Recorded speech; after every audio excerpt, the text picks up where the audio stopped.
নবীর জানাজা কবুল হয়নি, নবীর জানাজা কবুল হয়নি খালি ইসলাম বিজয়ের বিরুদ্ধে থাকার কারণে। আর তুই 12 হাতে পাগড়ি মাথা দে, তুই তলে তলে ইসলামের দুশ্মনী করছু চাউলের লোভে, তোর বাটাম ফাটাবি রে, চিরবি তো কুড়েল দিয়ে। তাম বাংলাদেশের বক্তারা এখন হা করে তাকে আজ এই দিক যে বগুড়া হলো কি রে।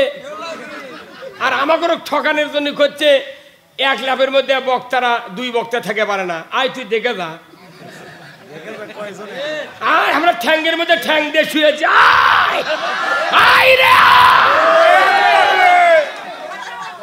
তাম বাংলাদেশের বক্তারা গ্রুপিং হতে পারে, বগুড়ার মাটি কাউকে গ্রুপিং করতে দেওয়া হবে না। ফাটা বাটাম। দাদি নানি ব্লাউজ ছাড়া শাড়ি পরেছিল, দাদি নানির সাথে তুলনা করো।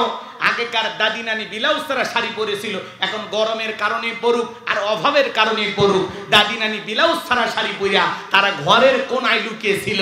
তারা কি বিশ্বরটে শাড়ি পরিয়া আন্দোলন করে বলেছিল আমি তোমার দাদি, দেখে যাও শাড়ি পরেছি?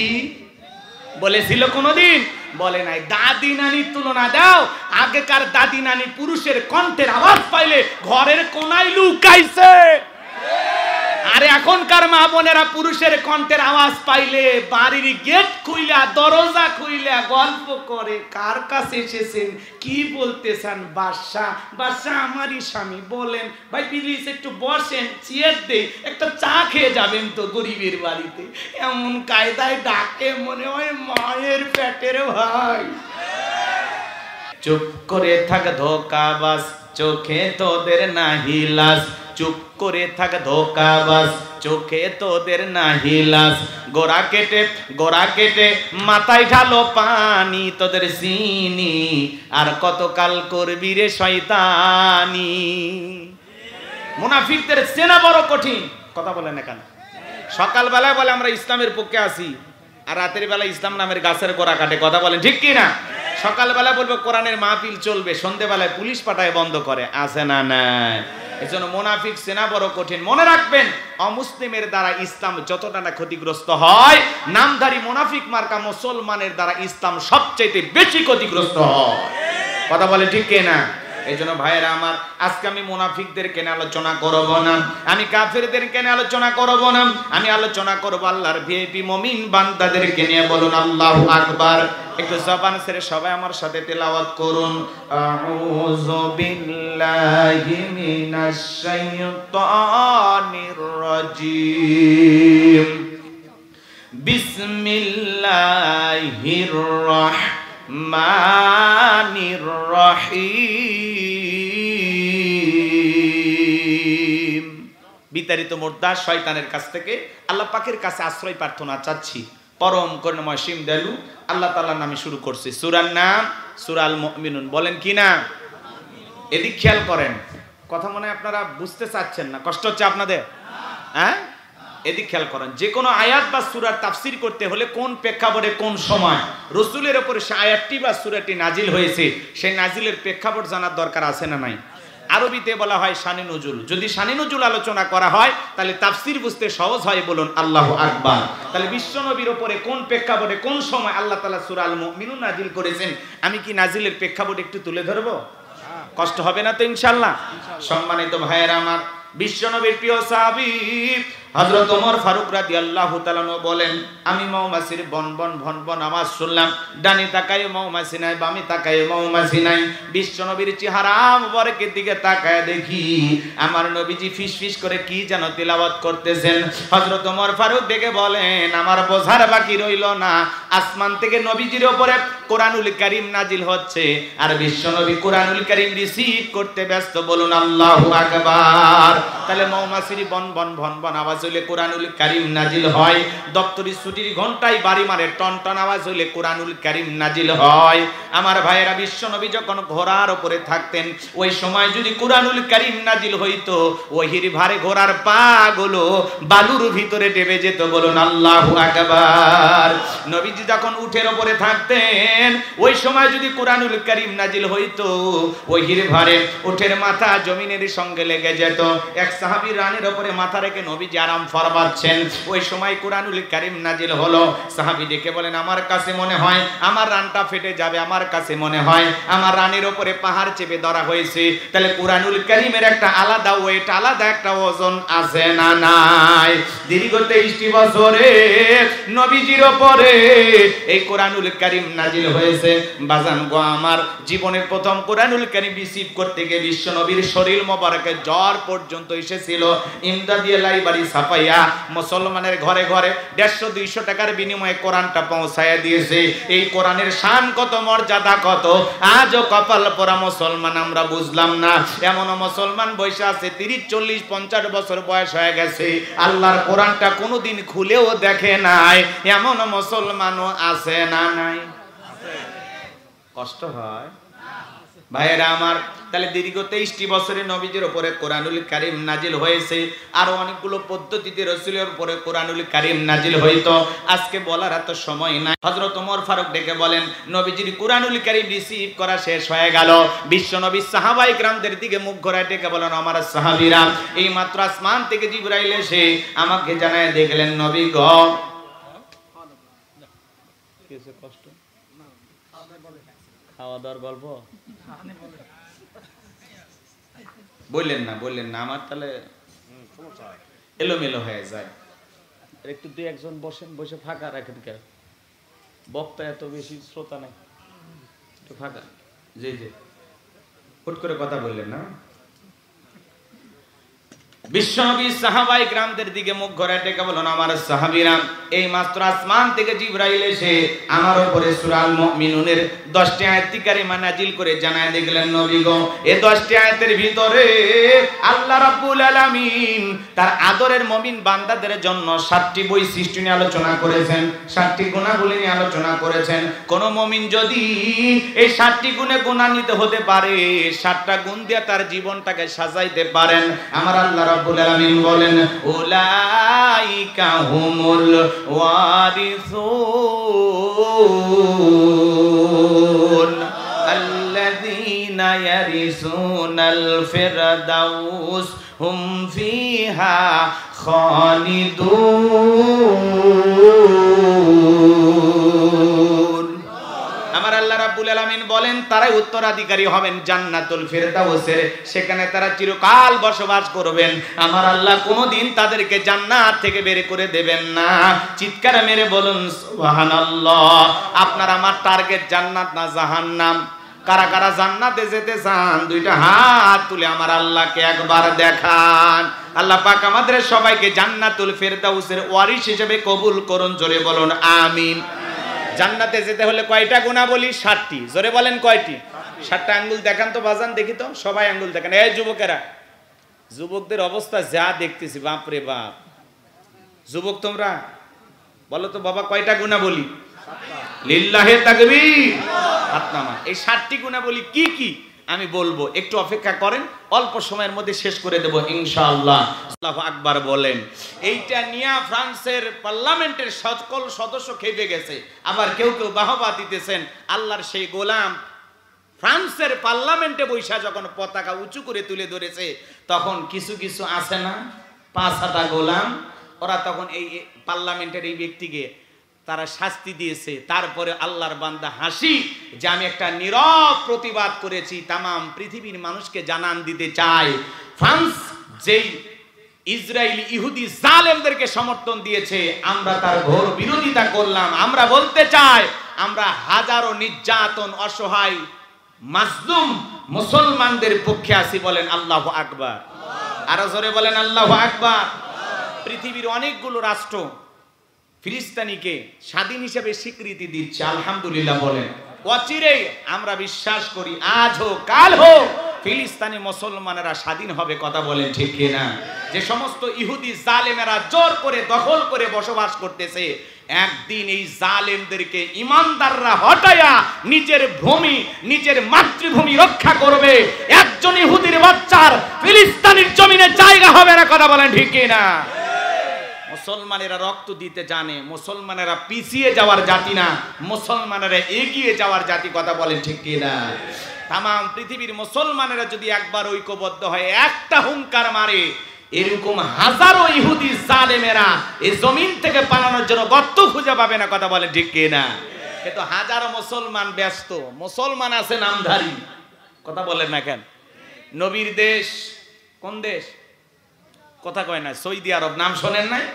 আহারে, এরকম একটা পবিত্র ভূমিতে আজকে যা যা চলতেছে অবাক হয়ে যাচ্ছে আমরা, কথা বলেন ঠিক কিনা?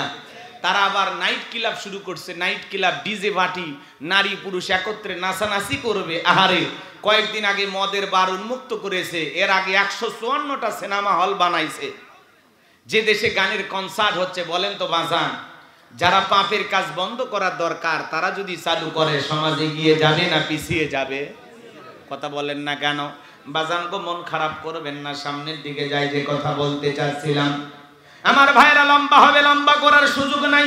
বিশ্বনবী তখন সাহাবায়ে কেরামদের সামনে তেলাওয়াত করে শুনিয়ে দিলেন, আমার আল্লাহ রাব্বুল আলামিন বলেন, ক্বাদ ফালাহাল মুমিনুন। আমার আল্লাহ রাব্বুল আলামিন বলেন, অবশ্যই মুমিনেরা সফল, অলরেডি মুমিনেরা সফল। সফল হয়েছে তারা ঈমান এনেছে যারা, বলেন আল্লাহু আকবার। সফল হয়েছে কারা? ঈমান এনেছে যারা। আল্লাহু আকবার বলেন। আমরা মনে করি ক্ষমতা থাকলে সফল, টাকা থাকলে সফল, পৃথিবীর সবাই চেনে জানে যশ খ্যাতি অর্জন করলে সফল, ক্রিকেটার হলে বুঝি সফল, ফুটবলার হলে বুঝি সফল, নায়ক হলে বুঝি সফল, সুপারস্টার গায়ক হলে বুঝি সফল না। এগুলো সফলতার মাপকাঠি না। সফল হতে পারবে তারা ঈমান আনবে যারা। এ বাজান গোমার, পৃথিবীর সবচাইতে বড় নেতা নাম হলো জো বাইডেন, আমেরিকার প্রেসিডেন্ট। আপনাদের এলাকায় একটা বাজার আছে, দোপসাসিয়া বাজার, এখানে কাঁচা তরি তরকারি বিক্রি করে সবজি বিক্রেতা। আল্লাহর বান্দা আজান দেওয়ার পরে মসজিদে গিয়ে মাথা নত করে যদি আল্লাহকে সিজদা দেয়, পৃথিবীর বড় নেতা জো বাইডেনের চেয়ে ওই সবজি বিক্রেতা ইমানদারের দাম আল্লাহর কাছে কম না বেশি? তার মানে কি বুঝলেন? ঈমান আছে যার, আল্লাহর কাছে দাম আছে তার। ঈমান নাই, আল্লাহর কাছে তার দাম 4 পয়সাও নাই, কথা বলেন ঠিক কিনা? পৃথিবীর বড় বড় লিডার আছে, উত্তর কোরিয়ার প্রেসিডেন্ট কাটিং মারাল মাল কিং জং চেনেন না? রাশিয়ার প্রেসিডেন্ট পুতিন, ভারতের দাদা, এরা যত বড় ক্ষমতাধর হোক না কেন, বাংলাদেশের একজন রিক্সা চালক, ভ্যান চালক লোকটা যদি ইমানদার হয়, আজান দেওয়ার পরে মাথা নত করে যদি আল্লাহকে সিজদা দেয়, এই পৃথিবী কাঁপানো বড় বড় লিডারদের চাইতে ওই ইমানদার রিক্সা চালকের, ভ্যান চালকের দাম আল্লাহর কাছে কম না বেশি? তার মানে কি বুঝলেন? ঈমান আছে যার, আল্লাহর কাছে দাম আছে তার। ঈমান নাই, দাম নাই। ওই বেঈমানেরা ক্ষমতার মাতবাড়িতে, টাকা পয়সার অহংকারে দুনিয়াতে লড়াই করতে পারে, ঈমানদারদের উপর নির্যাতন জুলুম করতে পারে, কিন্তু মরার পরে একজন বেঈমানের দাম নাই। সবগুলোকে পিটাইয়া জাহান্নামে দিবেন কে? ওই বেঈমানেরা ওরা ক্ষমতার মাতবাড়িতে দুনিয়াতে হুমকি ধুমকি দিতে পারে, মানুষের রক্ত নিয়ে খেলতে পারে, মরার পরে সবগুলো বেঈমানকে পিটাইয়া জাহান্নামে ফেলে দেবেন কে? আরো জোরে বলেন কে? সম্মানিত ভাইয়েরা আমার, তার মানে আপনার চেহারা কালো হোক, ফর্সা হোক, ধনী হন, গরিব হন, কোনো সমস্যা নাই। আপনার ভিতরে ঈমান আছে, আল্লাহর কাছে দাম আছে। আল্লাহর কাছে যদি দামি হতে পারি, এই জীবনে আর কিছু চাওয়ার আছে? জোরে বলেন আছে? তাহলে ঈমান আছে যার, আল্লাহর কাছে দাম আছে তার। ঈমান নাই, আল্লাহর কাছে দাম নাই। তাহলে আল্লাহ রাব্বুল আলামিন বলেন, ক্বাদ আফলাহাল মুমিনুন, অবশ্যই মুমিনেরা সফল, অলরেডি মুমিনেরা সফল। সফল হয়েছে তারা ঈমান এনেছে যারা। ঈমানদার ছাড়া আল্লাহর কাছে সফল হওয়া যাবে? তাহলে আমি বলবো সফল হয়েছে কারা, আপনারা বলবেন ঈমান এনেছে যারা। আমি বলবো আল্লাহর কাছে দামি বান্দা কারা, আপনারা বলবেন ঈমানদার বান্দা যারা। বলতে পারবেন? তাহলে বলেন সফল হয়েছে কারা? ঈমান এনেছে যারা। সফল হয়েছে কারা? আল্লাহর কাছে দামি বান্দা কারা? ঈমানদার বান্দা যারা। আল্লাহর কাছে দামি বান্দা কারা? ভাই, আল্লাহ তাআলার কাছে হাজার হাজার শুকরিয়া আদায় করতে হবে। আল্লাহ তাআলা আমাদেরকে এত ভালোবাসেন, ভালোবেসে আল্লাহ তাআলা মুসলমানের ঘরে জন্ম দিয়া জান্নাতের রাস্তা একটু আগায় দিয়েছেন। সুবহানাল্লাহ কয় না? আল্লাহ তাআলা ভালোবেসে পৃথিবীর শ্রেষ্ঠ ধর্ম ইসলাম ধর্মের মানুষ বানিয়েছেন। পৃথিবীর শ্রেষ্ঠ কিতাব কুরআনুল কারীম দান করে জান্নাতের রাস্তা আরেকটু আগায় দিয়েছেন। এরপরে পৃথিবীর শ্রেষ্ঠ পয়গাম্বার, আখিরি জামানার আখিরি পয়গাম্বারের আখিরি উম্মত বানায়া জান্নাতের রাস্তা আরেকটু আগায় দিয়েছেন। এখন একটু আমল করলেই জান্নাত, সুবহানাল্লাহ বলেন। কষ্ট হচ্ছে আপনাদের? 7টি গুণাবলীর 1 নাম্বার গুণাবলী, এইবার মনোযোগ দিয়ে শুনবেন, তাহলে ঈমান এনেছে যারা সফল হয়েছে তারা, কথা বলেন ঠিক কিনা? আমি আপনাদেরকে ছোট্ট একটা প্রশ্ন করি, বলেন তো ঈমান আনার পরে মুমিন জীবনের সবচেয়ে গুরুত্বপূর্ণ ইবাদতের নাম কি? এদিক খেয়াল করেন, একজন অমুসলিম জোহরের নামাজের পূর্বে যদি ঈমান গ্রহণ করে, ওই ব্যক্তির উপরে জোহরের সালাত আদায় করা কি? জোরে বলেন কি? ভাইয়েরা আমার, গভীর মনোযোগ দিয়ে শুনবেন। আল্লাহ রাব্বুল আলামিন যখন মুমিন বান্দাদের 7টি গুণাবলী নিয়ে 7টি বৈশিষ্ট্য আলোচনা করলেন, আমার আল্লাহ তাআলা 1 নাম্বার সালাত দিয়ে শুরু করলেন। আমার আল্লাহ রাব্বুল আলামিন বলেন, আল্লাযীনা হুম ফি সালাতিহিম খাশিউন। আরো জোরে বলুন আল্লাহু আকবার। মুমিন বান্দার 1 নাম্বার গুণাবলী, যারা নিজেদের সালাত বিনয়ের সহিত, নম্রতার সহিত, খুশু ভাব নিয়ে, আল্লাহর ভয় নিয়ে আদায় করে। আপনি আমি যখন সালাত আদায় করব, অন্তরে ভয় থাকতে হবে কার? তাফসীর ইবনে কাসির থেকে বলছি ভাজান গো আমার, তাফসীর কারকেরা আয়াতের ব্যাখ্যায় লিখেছেন, আপনি আমি যখন সালাতের মধ্যে দাঁড়িয়ে যাব, অন্তরের ভিতরে সুচিন্তা, দুশ্চিন্তা, বিবির কথা, সংসারের কথা, ব্যবসা বাণিজ্যের কথা, দুনিয়াবি কোনো চিন্তা ভাবনা মনের মধ্যে রাখা যাবে না। আপনি আমি যখন সালাত আদায় করব, অন্তরে একমাত্র ভয় থাকবে কার? ভালো করে বোঝার চেষ্টা করবেন। আপনি আমি যখন মসজিদে সালাত আদায় করার জন্য দাঁড়িয়ে যাব, দুনিয়াবি সব চিন্তা ভাবনা মসজিদের বাইরে রেখে একমাত্র আল্লাহর ভয় নিয়ে আল্লাহকে সিজদা দেওয়ার জন্য দাঁড়িয়ে যেতে হবে। কেবলমাত্র ভয় থাকবে কার? ইয়া আইয়ুহাল্লাযিনা আমানুত্তাকুল্লাহ, হে ঈমানদারগণ আমি আল্লাহকে ভয় করো, হাক্কা তুকাতিহি, ভয় করার মতো ভয় করো। কিভাবে সালাত আদায় করবেন? বিশ্বনবী কিভাবে সালাত আদায় করতেন? আম্মা জান আয়েশা ডেকে বলেন, নবীজি নামাজের ভিতরে এত লম্বা সময় দাঁড়িয়ে থাকতেন, মাঝে মাঝে তাকায় দেখতাম বিশ্বনবীর পা মোবারক ফুলে উঠেছে। আম্মা জান আয়েশা আরো ডেকে বলেন, নবীজি এত লম্বা সময় ধরে রুকু করতেন, সিজদা করতেন, মাঝে মাঝে মনে হয় নবীজি আর কোনোদিন সিজদা থেকে মাথা উঠাবেন না। আম্মা জান আয়েশা ডেকে বলেন, একদিন রাতের বেলায় দেখি নবীজি সিজদা দিয়ে এত কান্না করেছেন, কাঁদতে কাঁদতে সিজদার জায়গাটা ভিজে গেছে।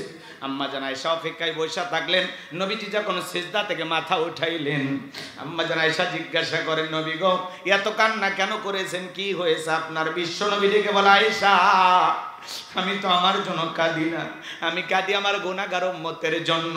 আমি আল্লাহর কাছে কেঁদে কেঁদে বলি, আল্লাহ আমার গুনাহগার উম্মতের গুনাহগুলো মাফ করে দাও। বিশ্ব নবী যদি আপনার আমার গুনাহ মাফের আশায় সিজদাতে আল্লাহর কাছে কান্না করেন, আপনার আমার কান্না করার দরকার আছে না নাই? নিজেদেরকে ওই জাহান্নামের আগুন থেকে বাঁচার জন্য কান্না করার দরকার আছে না নাই? তাহলে সিজদা দিতে হবে কার কাছে? আরো জোরে বলেন। 5 ওয়াক্ত সালাত, এইটা তো ডিউটি, এটা তো আদায় করা লাগবে। পাশাপাশি রাত্রি জাগরণ করে সিজদা দেব কাকে? ওয়াল্লাযীনা ইয়াবিতুনা লিরাব্বিহিম সুজদাও ওয়া কিয়ামা। আমার আল্লাহ রাব্বুল আলামিন বলেন, যারা রাত্রি জাগরণ করে আমি আল্লাহকে সিজদা দেয়, আমি আল্লাহর জন্য দণ্ডায়মান হয়ে যায়। ভালো করে বোঝার চেষ্টা করবেন। 5 ওয়াক্ত সালাত, এটা তো ডিউটি, এটা তো আদায় করাই লাগবে, এটা তো রবের বাধ্যতামূলক ওয়ার্ডার। ভালো করে বোঝার চেষ্টা করবেন। যারা মালিকের সাথে গভীর প্রেম করতে চান, রাতের 1টা 2টা 3টার দিকে উঠা বিবির ভালোবাসা ত্যাগ কইরা, আরামের ঘুম ত্যাগ কইরা, ঠান্ডা পানি দিয়ে ওযু বানায়া নিরালায় নিবৃত্তিতে যাই নামাজে দাঁড়ায় গেলেন। এ বাজান গো আমার, এই নামাজ দুনিয়ার কাউকে দেখানোর জন্য নয়, এই নামাজ হলো একমাত্র আল্লাহ তাআলাকে রাজি খুশি করার জন্য। কথা বলেন ঠিক কি না? তাহলে গভীর নিশিতে নামাজে দাঁড়ানোর দরকার আছে না নাই? আমার আল্লাহ রাব্বুল আলামিন বলেন, ইন্না সালাতি ওয়া নুসুকি ওয়া মাহইয়ায়া ওয়া মামাতি লিল্লাহি রাব্বিল আলামিন। আমার আল্লাহ ডেকে বলেন, নবীজি আপনি বলুন, আমার নামাজ, আমার কুরবানি, আমার জীবন, আমার মরণ লিল্লাহি রাব্বিল আলামিন, আসমান জমিনের প্রতিপালকের জন্য। তাহলে মুমিন জীবনের সকল ইবাদত হবে একমাত্র আল্লাহ তাআলাকে রাজি খুশি করার জন্য। কথা বলেন ঠিক কি না? রাতের 1টা 2টা 3টার দিকে যারা যায় নামাজে দাঁড়ায় যায়, তারা তাহাজ্জুদের সালাত আদায় করে। এই নামাজ এমন নামাজ বাজান, যারা এই সালাত আদায় করে তাদের জীবনের সফলতা। রাতের বেলায় সিজদার মাধ্যমে, রুকুর মাধ্যমে যদি যদি আল্লাহর সাথে প্রেম করা যায়, এদের জীবনে চাইতে দেরি আল্লাহ দিতে দেরি করবে না। তাহলে সিজদার মাধ্যমে রাত্রি জাগরণ করে তাহাজ্জুদ পড়ে 1টা 2টা 3টার দিকে রাত্রি জাগরণ করে সিজদা দিয়া প্রেম করতে হবে কার সাথে? আরো জোরে বলেন কার সাথে? যারাই গভীর নিশিতে তাহাজ্জুদের সালাত আদায় করে এদের জীবনে কোনো পেরেশানি নাই, হতাশা নাই। কথা বলেন না কেন? এদের মন মেজাজ সব সময় ভালো থাকে। কথা বলেন ঠিক কি না? তাহলে কিছু আল্লাহর প্রিয় গোলামেরা রাত্রি জাগরণ করে সিজদার মাধ্যমে নামাজের মাধ্যমে প্রেম করে কার সাথে? আমরা সিদ্ধান্ত নিয়েছি বগুড়া জেলার মানুষকে আমরা জান্নাতে দিতে চাই। কতক্ষণ আপনারা কি জান্নাতে যেতে চান? কারা কারা দুহাত তুলে দেখান। লিল্লাহে তাকবীর, নারায়ে তাকবীর। জান্নাত পেতে গেলে কি গেলে হাত তুললি হবি? কি করা লাগবে? কিসের জন্য? জান্নাতের জন্য কাজ করা হবে না, কাজ করা লাগবে আল্লাহর দাসত্ব করার জন্য। আপনি আল্লাহর গোলামি করবেন, জান্নাত পাশে পাশে ঠোকা দিবি। ওই জান্নাতের আল্লাহর কাম করে না, ওই জান্নাতের যাবার যাচ্ছে, ওর বাপও জান্নাত পাবে না। কারো যদি দাঁড়িয়ে উঠে আল্লাহ কি কোয়া লাগে, আল্লাহ তুই আমার মুজ দে। এই ভাই কথা বল না। কারো যদি দাঁড়িয়ে উঠবার লাগে আল্লাহর দরখাস্ত দেওয়া লাগে, আল্লাহ তুই মুজ দে। দাঁড়িয়ে উঠলে এমনি মুজ ওঠে। আপনি দাসত্ব করলে জান্নাত এমনি আসে। আপনি দাসত্ব বাদ দিয়া জান্নাত পাবেন আমার কোনো কিতাবে আমি এখনো পড়িনি। কতক্ষণ আমাকে বাংলাদেশের বক্তাগুলো হচ্ছে কি, বিশেষ করে বগুড়ার বক্তারা ব্যতিক্রম। কিছু কিছু দক্ষিণবঙ্গের বক্তা আমাকে দেশত আসে মিশে উঠে হাসিনা গাল পারে। এই কতক্ষণ না কেন? এই কতক্ষণ আমি ওদের বলেছি খবরদার বগুড়ার তোরা ঢুকবো না, তোরা পারলে কোরআন বুঝাবো, ইসলাম বুঝাবো, তুই আছে গালের চুগা। হাসিনার মতো ভালো লোক এই পৃথিবীর নেই। হাসিন কে যে লোকটা ভোটর দাঁড়ালে সেন্টারত কেউ যায় না। এই কতক্ষণ সারা রাত দিন গালের চুপ। এই লোকটা কেন ভালো? যে রাস্তা করেছে বাংলাদেশত 100 বছর, এখান থেকে পেছনে এখান থেকে সামনে 100 বছর। পৃথিবীর এই বাংলাদেশে এমন কোন সরকার হবে না যে ইনকে রাস্তা করেছে। এই কথা বল। আমি যদি ওই সরকারের জায়গাতে এখন থাকলো এনে, তুই সেন্টারত দেব না ভোট দিবেন, তুই গাইলেবু ভেকুয়া না রাস্তাতে হাল বন হনি, হালবা শ্যালো দিয়া পানি দিয়া কাদো করে থনো হনি, তুই কুমিন দেখাচ্ছিস হাতে। এতে বোঝা যায় হাসিনার রাগ পিত নেই।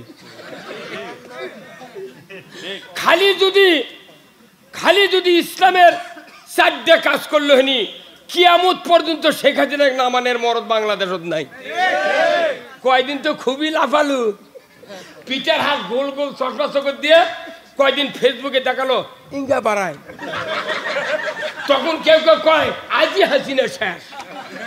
হাসে আরে যে আমেরিকা ফিলিস্তিনি মারার জন্য প্লেন দিছে, বোমা দিছে, উই বলে বাংলাদেশত বলে ওই নির্বাচনত বলে হাত দিবি। এটা পাগলও বিশ্বাস করবে।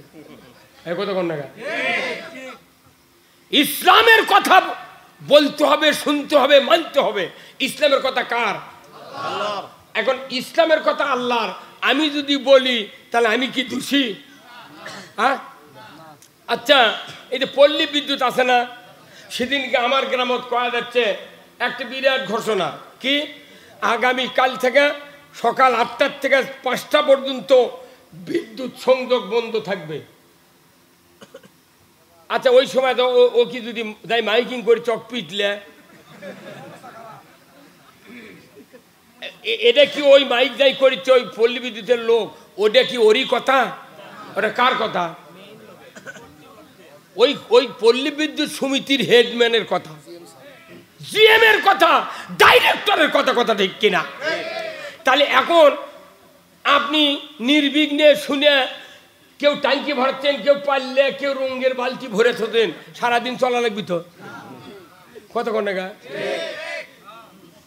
তো ওরা পল্লী বিদ্যুতের পক্ষ থেকে মাইকিং করে, তখন কুকুর হায়া পানি তোলেন। আর আল্লাহ কাছে এই কাজ করো, এই কাজ করো না, সেই কথা আমরা করলে আমাদের উপর খাবেন গা? দেখি বাটাম ফাটিয়ে টাটার করবি। তার মানে কি, মানে আমরা যে কিছু কর পারি না, কেন পারি না? আমাদের মধ্যে দুই গ্রুপ, এক গ্রুপ করছে, ওরা কি করছে ওটা ঠিক নয়। দেখেন না কে নবীর দরুদি 3-4 প্রকারের হয়ে গেছে। কেউ উঠেই করছে দরুদি ইব্রাহিম পড়ো, মানে ওটা কমই খুশি করছে, করছে না ই আসল ইমানদার। দরুদের কোনো নাম নাই কোরআন শরীফের ভেতর আছে, খালি কছে ইন্নাল্লাহা ওয়া মালাইকাতাহু ইউসাল্লুনা আলান নবী ইয়া আইয়ুহাল্লাযিনা আমানু সাল্লু আলাইহি ওয়া সাল্লিমু তাসলিমা। যে ইমানদাররা আমি এবং আমার ফেরেশতা সহ ওই নবীর উপর দরুদ পড়ি, সেই নবীর উপর তোমরাও ইমানদার দরুদ পড়ো। এতটুকুই বক্তব্য কার শেষ? তেরই জন্য আমাকে চিন্তা ভাবনা করে দরুদ শুরু করা লাগে। কেউ কেউ আবার মুখই তে দরুদ ইব্রাহিম জোরে কোষ না গায়, খালি বক্তালি দিলে কয়া মরিচ্ছে, ওরা কেউ কবে না।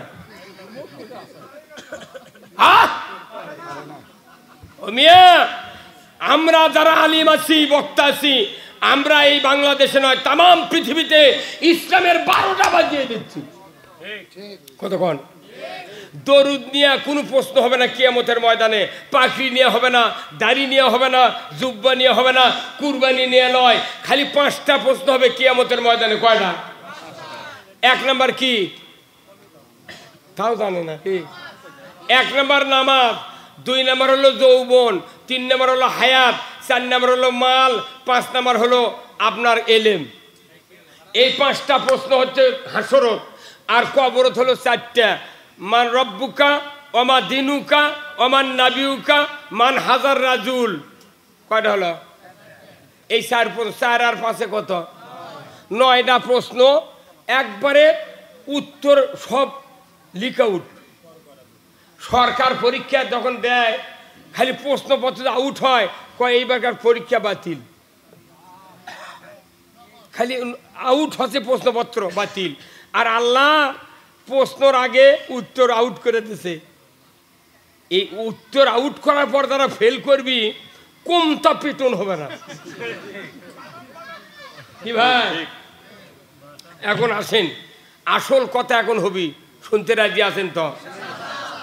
এই যে রুগী যখন হাসপাতালত যায়, এই যে ইসলামী হাসপাতাল আছে দেখেছেন, এই যে দুপচাচিয়া, এই রুগী যখন যায় ও পরীক্ষা করে, তো ডাক্তার যদি রুগী কয় তুমি যে এই হাসপাতালে যাচ্ছ তোমার উদ্দেশ্য কি, তাহলে রুগী কি করবে?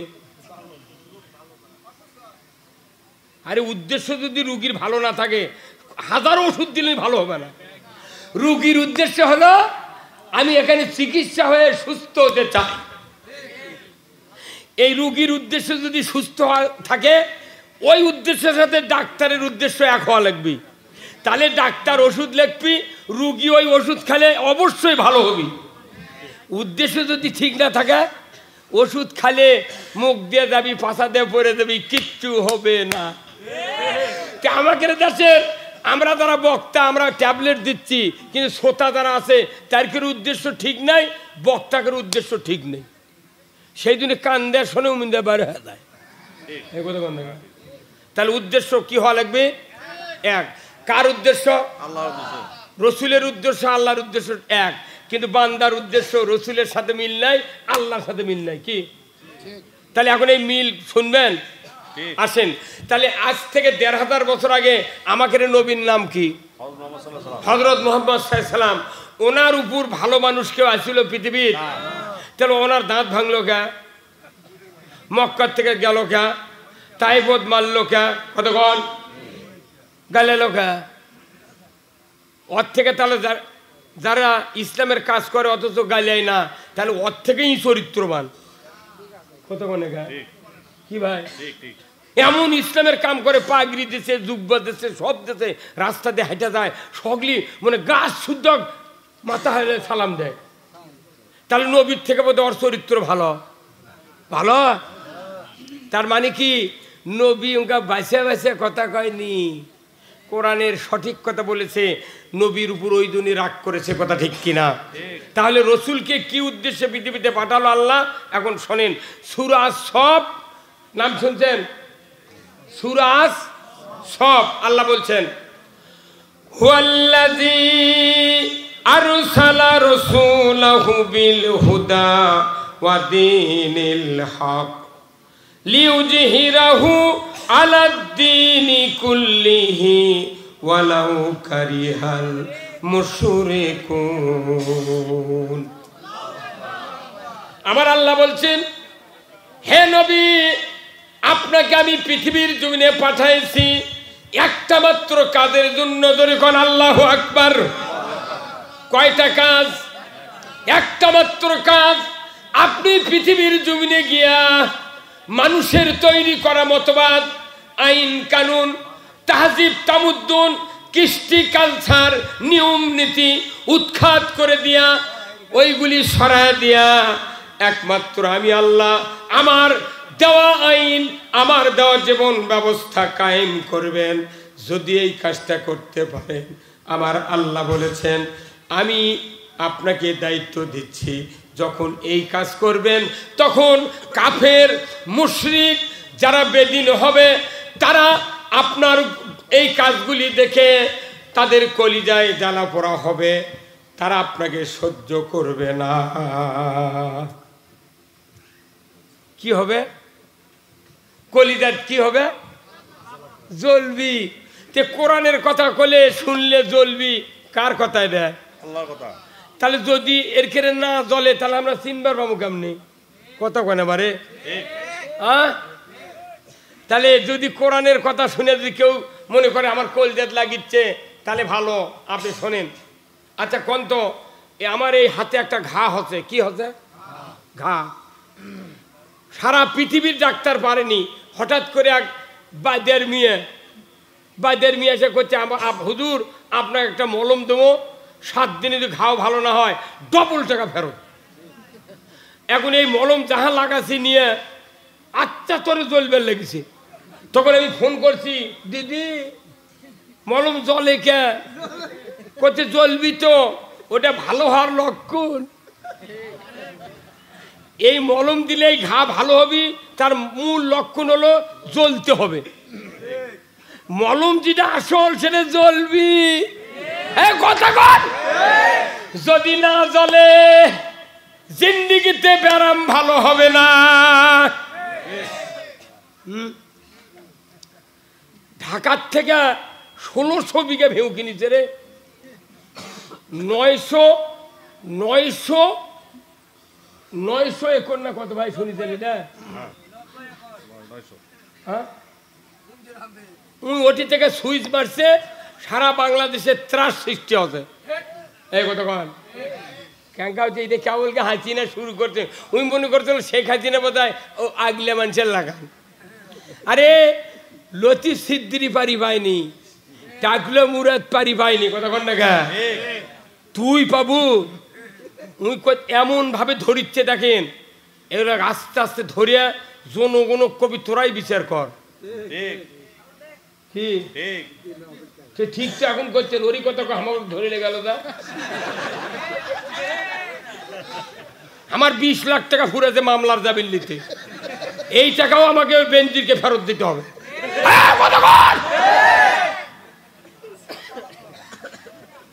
তাছাড়া আমাকে দিয়ে যত জানাজা করে নিচ্ছি তোরা, মোট লাশ আবার তুলে লিয়ায়, আমার জানাজা ফেরত দে। কাল এক বক্তৃতা করছে, জুম্মাত গেছে নামাজ পড়ে নতুন জুতা চুরি করছে। উনি আবার বক্তৃতা করতে করতে জুতার কথা কছে, যাই চুরি করছে ওই জুতা লিয়ে তুমি বেচিছে। বেচার পর তখন এই কোরআনের তাফসিরে তো বক্তৃতা করছে। উনি করছে কি, 2 কেজি গোল্লা আটপি মিষ্টি আটপি ইঙ্গা কার্টুন কিনেছে। কার্টুন কিনা একবার সেই কার্টুন, ঢাকার কার্টুন তো, 2 কেজির কার্টুন কিনা ওই বক্তার নতুন জুতো ওই কার্টুনের মধ্যে তুলিছে। তুলে একটা ব্যাগ লিয়া ওরই বাড়ি যাচ্ছে বেড়াবেন। আচ্ছা দেন ওরই হাতত দিয়েছে, উই লিয়া আবার ওই কার্টুন মিষ্টি ভাবে ওর বউ ফ্রিজের মধ্যে থসে। কথা বলে রে, মিষ্টি ভাবে থতে বক্তা চলে গেছে বক্তৃতা করবেন, ওর বাড়িতে যাচ্ছে আত্মীয়, তখন কোথায় ওর বেটা কথা বাবা সুজি আর রাত চালিয়ে কোথায় মা আম্মু মিষ্টি, কোথায় মিষ্টি ফ্রিজত আছে, এই হয়তো ওই গোল্লা ওই আসি তো একে সুজি আর সিমাই পাক করা আত্মীয়র বাড়ি আত্মীয়র প্লেটও দিচ্ছে, আর মা কত মা মিষ্টি দেন, ওর মা ওই কার্টুন বার করে নিয়েছে, নিয়ে এসে খুলে দেখে জুতো, রে জুতার মতো জিনিস ফ্রিজের থসে রে। হ্যাঁ সেই দেশ, এটা বাংলাদেশ না, এটা বাংলা দোষ, যার দোষ তাই বাংলাদেশে ফার্স্ট ক্লাস, আর যার দোষ নাই ইয়েকে লয়ার ক্লাস। কতক্ষণ তাহলে আল্লাহ নবীকে দায়িত্ব দিয়েছে, আমার দিন আমার আইন তুমি বিজয় করো। কার কথা? আল্লাহর আইন কি বিজয় করতে চান আপনারা? কারা কারা দুহাত তুলে দেখান, নামান হাত। আচ্ছা এই আইন কি এটি বিজয় হবে? কোথায়? তে আপনাকে এক্ষুনি বললো আল কোরআনের আলো, আপনার কেন বললেন ঘরে ঘরে জ্বালো?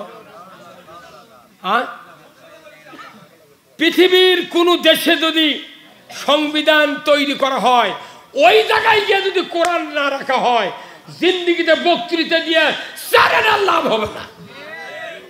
কি এখন আমাকে বক্তৃতা হয়ে গেছে কি ওই হাসপাতালের ডাক্তারের মতো।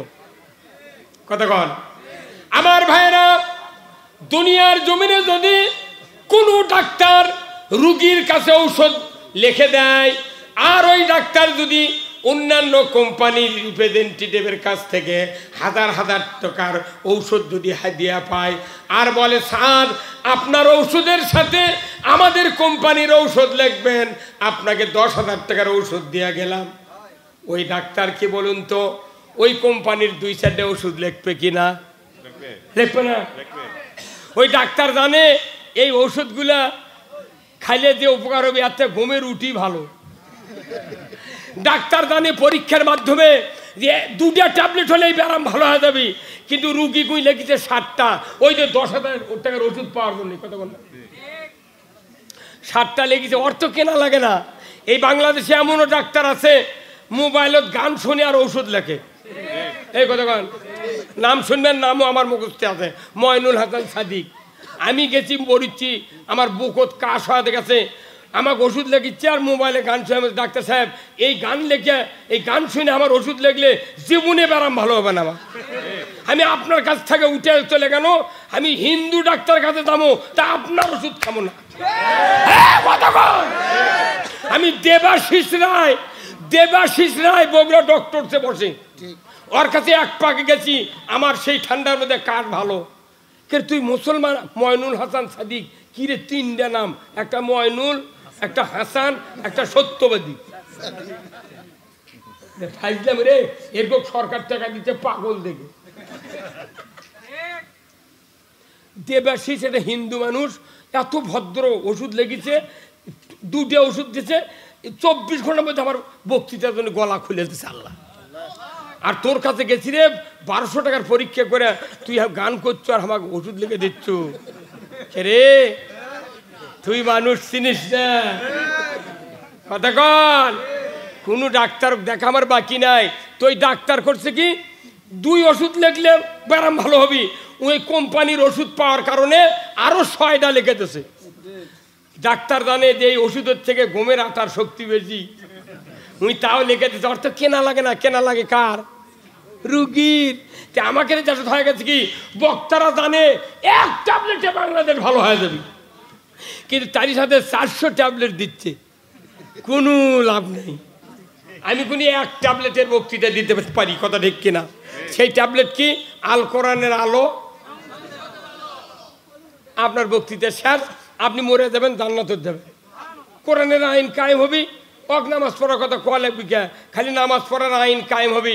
আজ থেকে নামাজ ফরজ করা হলো, যে ব্যক্তি 1 ওয়াক্ত নামাজ কাজা করবে ফাতরা পরিমাণ 70 টাকা জরিমানা, 1 ওয়াক্তের জন্য 2.5 ঘন্টা হাজুত। ইমাম সাহেব, মুয়াজ্জিন সাহেব, আপনাকে দায়িত্ব দেওয়া হলো, যারা যারা বেনামাজি হবে এদের তালিকা আগামীকাল 8টার মধ্যে কাহালু থানার ওসির কাছে দিয়ে দাও। আজান লাগবে না, আজান লাগবে না। রাত 3:30টার সময় বেনামাজির বাপ বেনামাজির দামান মোটটাকে তুলবি, বাবা দা কাল 14 থেকে তোটা লিখবি তোর।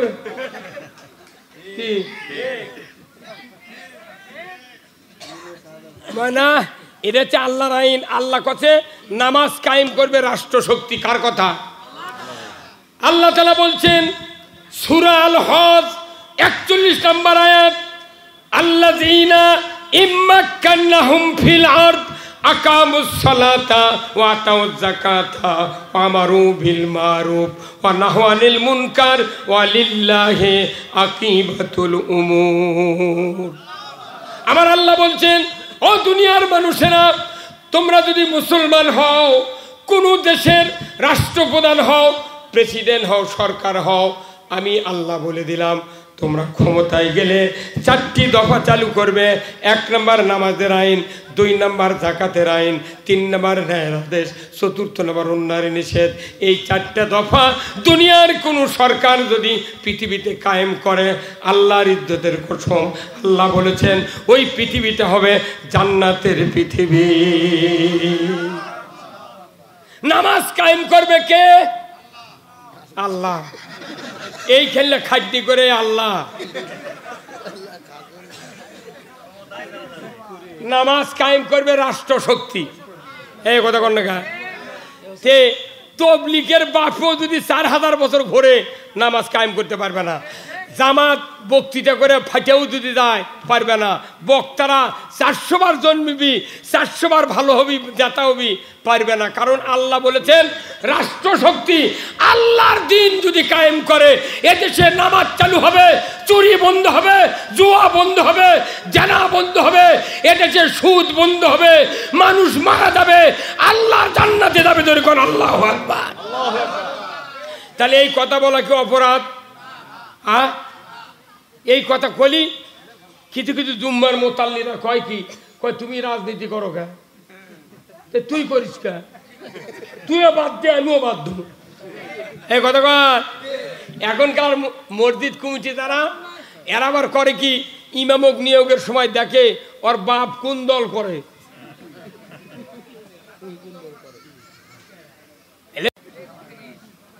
উনি দল করবে দিবে না, ওগুলো ইমামক আমি বলি যে দল যদি করে না দেয়া তুই নির্দলীয় ইমামক লেয়, তাহলে তুই খবরদার ওই মোতাল্লি বলে কব্বর দোয়া কবু না যে বিসমিল্লাহ আলা মিল্লাতে রাসূলিল্লাহ, খবরদার পাঠ করবো না। তুই কবু উই যে দল করে মরিছে ওই দলের নাম লে কব্বর থুবু ফাটা ফাটামো বিসমিল্লাহ আলা মিল্লাতে রাসূলিল্লাহ। হে আল্লাহ, তোমার নাম নে মাইয়াতকে আল্লাহ রসুলের দলে উঠায় নিলাম, উঠায় দিলাম। তো নবী মরা মানুষলে কি করবি রা? এই রুমি ভাই যে চেয়ারম্যানের দ্বারায় বীরকেদার ইউনিয়নের আগামীতে, এখন এই রুমি ভাই ক্যানভাস করছে। রুমি ভাইয়ের লোক আমার মেহেদি হাসান, ওনার একটা বেটা 5 পাস করে 6-এ উঠিছে। আল্লাহর কি কাম, রাত্রে মারা গেছে। সকালবেলা 1 জানুয়ারি আর ভর্তি করার লাগবি। স্কুলত নিয়ে গেছে, নিয়ে যা মাস্টার করতে, স্যার আমার একটা ছেলে 6-এ ভর্তি হবে, আপনি না ভর্তি করে নেন তো। কই ডাক দেন।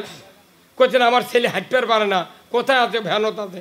যা ডাক, হেডমাস্টার যা দেখে সাদা কাপড় দিয়ে বলা কামানে নিয়েছে। কে রে তুই কি ভর্তি হবি? কোচে কি তো ভর্তি করে বেড়াচ্ছি। ওই হেডমাস্টার ওই বাপের কানসারা থুবি। হ্যাঁ, এই রুমি ভাই যে চেয়ারম্যানের দ্বারায় বেটা মরে গেছে 25 বছর বয়স। বাপ এটা করছে তোমাকে একটা সন্তান দেবো, তুমি যতদিন ভোটের ক্যানভাস করে লাও, মাইকিং করে লাও, পোস্টার লাগে লাও, দড়ি লাগে লাও, যা করো ওই করবি। করলি আসেন করছে হেঁটে পারে না, একে ভ্যানত করে ওকে বলা কাবানে নিয়ে চলে যাচ্ছে। এই চেয়ারম্যান রুমি ভাই ওই চা রাখলিবি ওক বাদ জ্বর বাপুক পিটপি কেন মরা মানুষ কিভাবে ক্যানভাস করবি রে? মরা মানুষ তুই ক্যানভাস করার জন্য দিচ্ছু, যে নবীর দলত তুই সারা জীবন দুনিয়ার নিয়ামত খালু, আর মরার পর নবীর দলে ঢুকুচ্ছ, তোর সাহস তো কম নয়। যে হুজুরে দোয়া পড়বি ও লাখ সিচুর দেওয়াবি 101 বার। তুই পৃথিবী গোটা মিথ্যা ক, আমার আপত্তি ছিল না, তুই কবরের মধ্যে মিথ্যা কথা বলবি। এরা মনে করছে আল্লাহ বোধ এগুলো দেখতে আর পারে না। কেরে আল্লাহ তোর লেখা ওই চশমা লাগে, সিসি ক্যামেরা লাগা, বাটাম ফাটাবি। দল করতে হবে কার? কার? আমার দেশে কত দল আছে। ইমামরা যদি সঠিক কথা বলতো মসজিদে, এই মুসলমান লয়, এই ইমানদারের এই দশা হতো না। কথা কর। আজকে কারা কারা মসজিদে নামাজ পড়তেন? হাত তোলেন তো। খুতবা শুনিতেন কারা কারা? নামান হাত। আজকে মসজিদে খুতবা পড়তে জানেন? একটা গুরুত্বপূর্ণ হাদিস প্রতিদিন সানি খুতবা শুক্রবারে পড়ে। আল্লাহ করে রসুল বলছেন, ওয়াসুলতানু জিল্লুল্লাহি ফিল আরদি মান আহানা সুলতানাল্লাহি ফিল আরদি আহানাহুল্লাহ। এটা কোনো সব দলের লোক শোনে? ওই ঢাকার যা দেখেন ওবায়দুল কাদেরও শুনেছে এই কথা বল না। আজি রুমি ভাই ইমামের ডান মুখে বসছিল পয়লা কাতার। আজি আজি কি ভাই কি কোন কোন বুঝছিলেন তো সেই ইমামের পাশে লাই? তাহলে এই ভাই শুনিছে ওয়া সুলতানু জিল্লুল্লাহে ফিল আরদি মান আহানা সুলতানাল্লাহি ফিল আরদি আহানাহুল্লাহ। এখানে রসুলের হাদিস এত গুরুত্বপূর্ণ। আশরাফ আলী থানভী এই হাদিসটা সানি খুতবায় রিয়াদ করে দিয়েছেন। কারণ কি? উনি রসুল বলছেন ন্যায়পরায়ণ শাসক আল্লাহর ছায়া সদৃশ্য। যারা ন্যায়পরায়ণ শাসক কায়েমের বিরোধিতা করবে তারা যেন স্বয়ং আল্লাহর বিরোধিতা করলো। আল্লাহর বিরোধিতা করার উমরা কি, হজ কি, ওর এতেকাব কি, ওর রোজা কি, ওর পিঁয়াজি কি? উনি যদি নবীর মুখের আঁটা খুরমা খায় তাও আর রোজা কবুল হবে না। ফাইজলামি। এই হাদিসটা কম হাদিস নয়, এটা কোনো প্রত্যেকটা কমই মাদ্রাসার হুজুরায় খুদ্া পড়ে। তাহলে ওই হাদিসটা কি ওরা মানে পরিস্থিতি গা এই কথা কন কি গুরুত্বপূর্ণ কথা। ন্যায়পরায়ণ শাসক আল্লাহর ছায়া সদৃশ্য। যারা ন্যায়পরায়ণ শাসক কায়েমের বিরোধিতা করবে তারা যেন আল্লাহর বিরোধিতা করলো। গায়ের প্রথম সিংরা উঠে হাদিস পড়লে আমার আল্লাহ কোন ফাঁক দেবেন বিরোধিতা হয়ে যায় কি ভাই? মরদ এটা শুনে যায় উই লাগিছে আমাকে সাথে। হ্যাঁ তুই রাজনীতি করবু কে? তুই করবু কে? কি যে ব্যক্তি রাজনীতি করে, রাজনীতি করে জান্নাতে যেতে হবে, রাজনীতি করে জাহান্নামে যেতে হবে। কোরআন শরীফ পুরো পড়ে দেখেন। আমার রসুল বলছেন, ও দুনিয়ার মানুষেরা, আল্লাহ আমাকে দায়িত্ব দিয়েছেন তামাম পৃথিবীর জমিনে আল্লাহর আইন বিজয় করার জন্য। জোরে কোন আল্লাহু আকবার। রসুল বসে থাকেননি, কিন্তু আমরা কার গোলাম? আল্লাহর গোলাম। গোলাম মানে কি? আমরা হচ্ছে এই দুনিয়ার মালিক। কি দুনিয়ার কি? দুনিয়ার কি? এই যে আপনার নাম কি? আব্দুল হামিদ না? আব্দুল হামিদ নাম আপনার? আলহাজ আব্দুল হামিদ। এই হাজী সাহেব আমার ওই ভাই 2 বিঘা একটা বাগান করছেন। করার পর ফলের গাছ, ফুলের গাছ, জামরুল, আম, লিচু, অনেক ফল ফুল লাগেছে। উনি যাবেন জাপানে সফরে, যাবেন 6 মাসের জন্যে। উনি একদল 10 জন মুন্সিমানচক দায়িত্ব দিয়ে দিয়েছে যে এই বাগানটা তোমরা দেখবে। আমি 6 মাস হলে ঘুরে আসি। উনি চলে গেছেন। উনি 6 মাস পর আসে দেখে ঘাস জন্মে, আগাছা জন্মে, ফলের গাছ, ফুলের গাছ থেকে ডুবে গেছে। আচ্ছা ইনি কার উপর রাগ করবেন? ওই বাগানের উপর না মালির উপর? কে তোকে দায়িত্ব দিতে গেলে কি হলো? তোর মালি করছে যে স্যার আপনি তো করছেন এটা সাফ করবেন। ওই বাগানের ফল ফুলও আল্লাহর সৃষ্টি, আগাছাও আল্লাহর সৃষ্টি। আমি মানে দাউলি যে আগাছা নষ্ট করে গুনাহগার হমুকে কথা কর। তো করছে গুনাহগার না হওয়ার জন্য আমি ওগুলো কিছু হাত দিইনি। ওর মনে উই হোক, এর মনে ই হোক। তেমন আল্লাহ করে আল্লাহ বলছেন তোমরা আমার বান্দা, আমার দাস, আমার গোলাম, আমার মালি। এই পৃথিবী একটা বাগান, ওখানে আমি নিরানির জন্য তোমাকে বানাচ্ছি। সুদ একটা ঘাস, চুরি একটা ঘাস, জেনা একটা ঘাস, বেপর্দা একটা ঘাস, দুর্নীতি একটা ঘাস, ঘুষ একটা ঘাস, এই অন্যায় অপকর্ম যত আছে সবগুলা ঘাস। তাহলে এই ঘাস নিরানের জন্য আল্লাহ দায়িত্ব দিয়েছে আমাকে। আমরা না আলিরে করছি না, আবার সুদ হাত দমো, তাহলে করে খামো কি? বাটাম ফাটাবি না, কে বোঝে না রে? বেটার সাথে বাপক গালেলে ওই বেটাটা ওই ওকি ঠেসে ধরে। আর অন্যায় হচ্ছে আমরা কথা বললে আমাকে উপর চড়াও হও।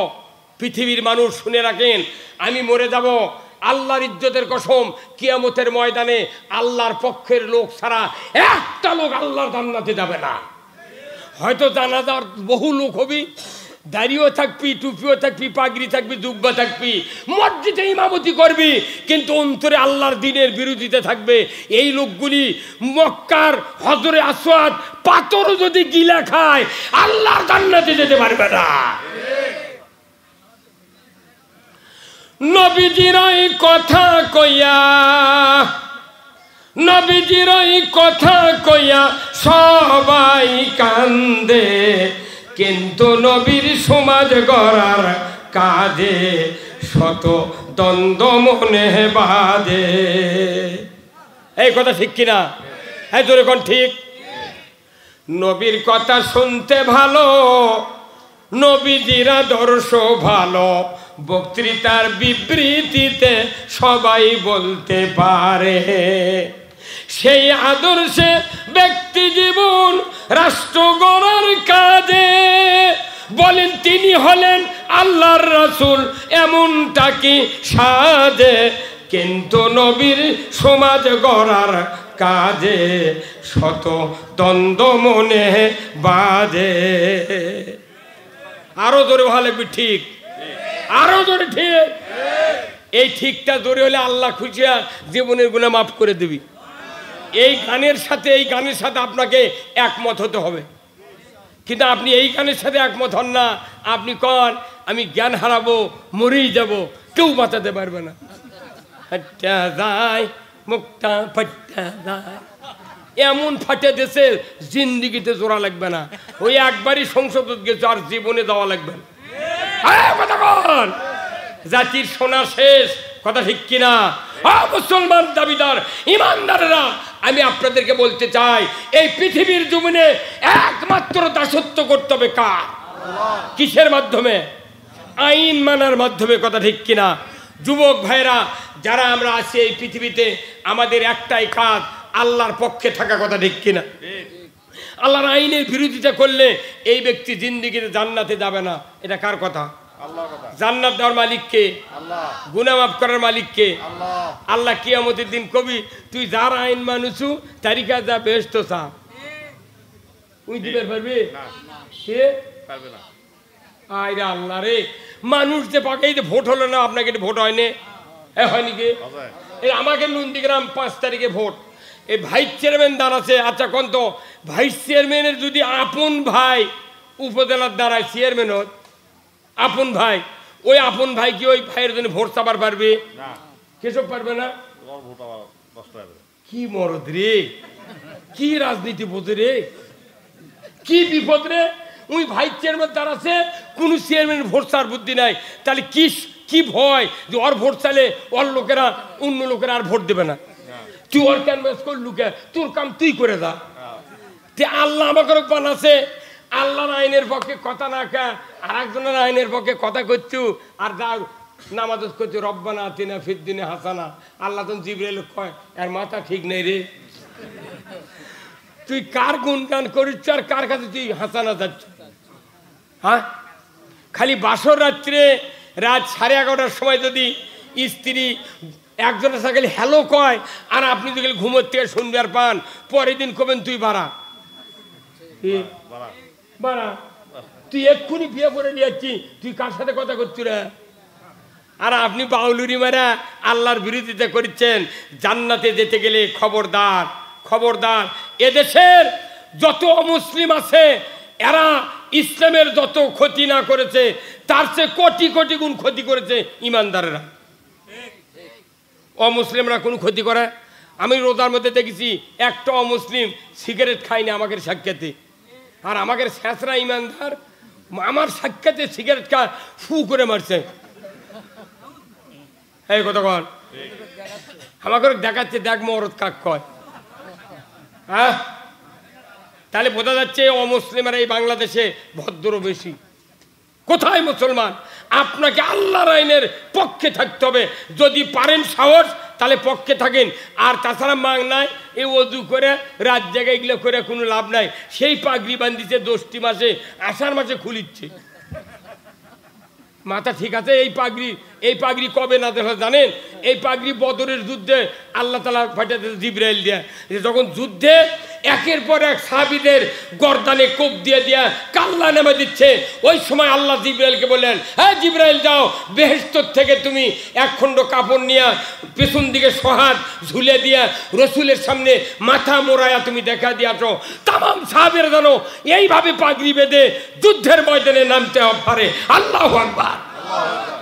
এই যে পাগড়ির পেছনে কাপড় দেওয়ার উদ্দেশ্য কি? এটি কোপ মারলে কাপড়ের মধ্যে তরবারি বসবে না।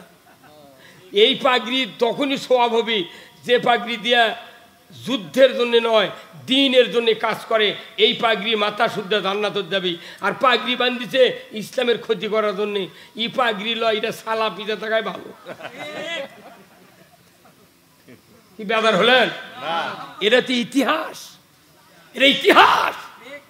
আপনি কেমন ছোট, আপনি খাতনা করেন না, আপনার ছেলে পেলে যারা ছেলে আছে কাউকে খাতনা করেন না, কিয়ামত পর্যন্ত বাঁচা থাকবেন বাপ বেটা, বিয়া দেওয়ার পাত্রী পাবেন না। খালি একটা আইন না মানলে খাতনা করা, আর আপনি হাজার হাজার আইন আমরা মানতেছি না। এই দেশটা কি হয়ে যাচ্ছে, কথা ঠিক কিনা? যার মনে চাই খেলে আল্লাহর আইনের পক্ষে থাকবেন, মৃত্যুর পর আপনি জান্নাতে যাবেন। কার কথা? কার কথা? এই জান্নাতের কথা আপনি কোরআনের থেকে শুনতে হবে, রাসূলের হাদিসের থেকে শুনতে হবে, তবে আপনি জান্নাতে যাবেন। আমল করবেন, জান্নাতে যাবেন। আমাদের তো কোনো টেনশন নাই, কিন্তু আমরাই নিজেরাই টেনশন নিজেরা করতেছি। আমরা আর ইসলাম ছাড়া, আল্লাহর দিন ছাড়া সব ভুলে গিয়েছি, কথা ঠিক কিনা? আসুন না আমরা আজকের এই কোরআনের মাহফিল থেকে সিদ্ধান্ত নেব, যতদিন আল্লাহ বেঁচে রাখেন আল্লাহ যেন দ্বীনের পক্ষে চলার তৌফিক দেয়। জোরে করে আল্লাহুম্মা আমিন। দ্বীন ছাড়া এই পৃথিবীতে বাঁচলে দিশাহারা হয়ে যাবেন, কথা ঠিক কিনা? দিশাহারা হয়ে যাবেন। আমি আল্লাহ পক্ষ থেকে যে মেসেজগুলি দিলাম, আল্লাহ তাআলা এই বিশাল এই কোরআনের মাহফিলে অনেক দূর থেকে মিডিয়াগুলি এসেছে। মিডিয়া ভাইদেরকে আমি অনুরোধ করব, আপনারা যেহেতু মিডিয়া চালান, আপনারাও নিজেরা যে কাজ করতেছেন, আজকের এই কি এটা জোগাড়পাড়া নাকি, এই জোগাড়পাড়ার এই মাহফিলটা তামাম পৃথিবীর লোক দেখতেছে, শুনতেছে। আজকে এই গ্রামটা আল্লাহর জান্নাতে পরিণত হয়ে গিয়েছে। মা বোনেরা যারা আছেন, ভাইজানেরা যারা আছেন, আত্মীয় স্বজন যারা আছেন, আমাদের একটাই দাবি, কোরআনের পক্ষে থাকতে চাই, কথা ঠিক কিনা? কোরআনে আমি কোনো দল করতে বলতেছি না, আমি বলতেছি কার পক্ষে? আল্লাহর পক্ষে। আসুন আল্লাহ তাআলা আমাদের সকলকে দ্বীনের জন্য কবুল করুক, বলুন আমিন। আমি আপনাদের কাছ থেকে বিদায় নেব, রাত্রি অনেক হয়ে গেছে, আর আমি আপনাদেরকে কষ্ট দেব না। 12টা 38 বাজে আমরা এই কোরআনের মাহফিল থেকে এক্ষুনি বিদায় হব। আল্লাহ তাআলার দরবারে আমরা দোয়া করব, আল্লাহ তাআলা যেন আমাদের সকলকে যেন দ্বীনের জন্য কবুল করে নেয়। সবাই আল্লাহুম্মা আমিন, আল্লাহুম্মা আমিন। রব্বানা যালামনা আনফুসানা ওয়া ইল্লাম তাগফির লানা ওয়া তারহামনা লানাকুনান্না মিনাল খাসিরিন। আয় আল্লাহ তাআলা, মেহেদী হাসান সিদ্দিকী এই গ্রামের কৃতি সন্তান, অনেকগুলি মুরব্বী যুবক ভাইদের নিয়ে সহযোগিতার মাধ্যমে আজকের এই বিশাল কোরআনের মাহফিলের আয়োজন করেছেন।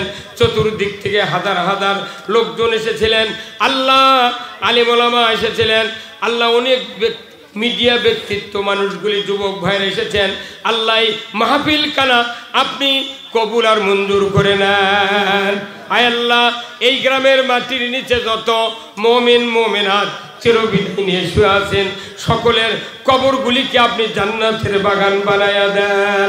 আল্লাহ, এই গ্রামের যত মা বোনেরা আছে সকলকে আল্লাহ হাজেরা রহিমার মতো চরিত্রবান বানায়া দেন। আয় আল্লাহ তাআলা, পরিশেষে দোয়া চাই, হজের মাস চলতেছে, জেলকদ এবং জেলহজ 2টা মাস, হজের মাস। আল্লাহ, আগামী কোরবানি আসতেছে জেল হজের 10 তারিখে। আল্লাহ, যাদের সংসারে অভাব আছে, অসচ্ছল আছে, আল্লাহ গো তাদের সংসারে আপনি কুরবানি দেওয়ার তৌফিক দিয়ে দেন। আল্লাহ, এমন সময় হাত তুলেছি যেখানে লক্ষ লক্ষ লোক কাবা বাইতুল্লাহ তোয়াফ করছেন, আল্লাহ মদিনাতে আল্লাহ রসুলের রওজায় সালাম দিচ্ছেন, আল্লাহ তাদের সাথে আমাদের হাতটা আপনি কবুল আর মঞ্জুর করে নেন। আল্লাহ অনেক আলেম ওলামা, আল্লাহ নতুন আলেম ওলামা, অনেক বক্তা আমাদের এলাকায় জন্ম নিয়েছে, আল্লাহ তাদের কণ্ঠ, আল্লাহ তাদের শরীর, আল্লাহ তাদের হায়াতকে আপনি বাড়াইয়া দেন। আয় আল্লাহ গো, ও আল্লাহ, পরিশেষে আমার ভাই রুমি ভাই কোরআনের মাহফিল এসেছেন, উপজেলা চেয়ারম্যানের পক্ষ থেকে আল্লাহ আমার রুমি ভাইকে, আল্লাহ আলহাদ আব্দুল হামিদ সাহেবকে, যারা অতিথি আছেন সকলকে আপনি দ্বীনের জন্য কবুল আর মঞ্জুর করে নেন। আয় আল্লাহ, ও আল্লাহ, এই দুপচাচিয়া কাহালু দুইটা থানা, এই দুই থানার মানুষগুলিকে আল্লাহ জান্নাতের পথে আপনি কবুল আর মঞ্জুর করে নেন। আল্লাহ তাআলা পরিশেষে দোয়া চাই, আল্লাহ যে মা বোনদের ছেলে নাই ছেলে দেয়া দেন, নিঃসন্তানকে সন্তান দেয়া দেন, আল্লাহ যার মেয়ে বড় আছে সৎ পাত্র করার তৌফিক দেয়া দেন। আল্লাহ গো, পরিশেষে এই বাংলাদেশটাকে আল্লাহ অতিবৃষ্টি, অনাবৃষ্টি, ঘূর্ণিঝড়, সাইক্লোন, আল্লাহ যত রকমের বিপদ মুসিবত আছে আপনি মাফ করে দেন।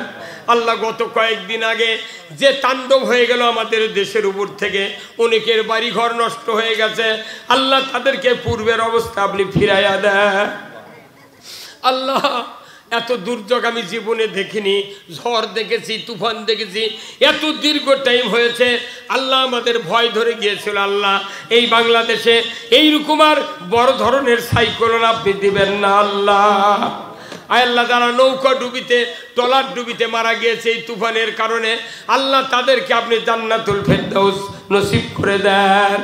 আল্লাহ আর কি বলবো, আল্লাহ যাদের জমিতে এখনো ধান আছে রেজেকের জন্য, আল্লাহ ওই ধানগুলিকে আল্লাহ সহি সালামতে সকলের বাড়িতে আনার তৌফিক দেয়া দেন। আল্লাহ যত বক্তা এসেছেন সকলের কণ্ঠে আপনি আল্লাহ মধুর মিষ্টি আপনি দান করে দেন। আল্লাহ বাংলাদেশে যত রাজনীতিবিদ আছে নেতৃত্ব দিচ্ছে দেশের জন্য, জনগণের জন্য, সকলকে আল্লাহ আপনার দ্বীনের জন্য কবুল আর মঞ্জুর করে নেন। আল্লাহ নবী দোয়া করেছিলেন আল্লাহ উমার এবং আবু জাহেলের জন্য, আল্লাহ আমরা দোয়া করি এদেশে যত নেতৃবৃন্দ আছে সকলকে আল্লাহ আপনি উমারের মতো যোগ্যতা দান করে দেন। وصلى الله تعالى على خير خلقه محمد وعلى آله وأصحابه أجمعين وجعل آخر كلمتنا عند الموت لا إله إلا الله محمد رسول الله صلى الله عليه وسلم। السلام عليكم ورحمة الله।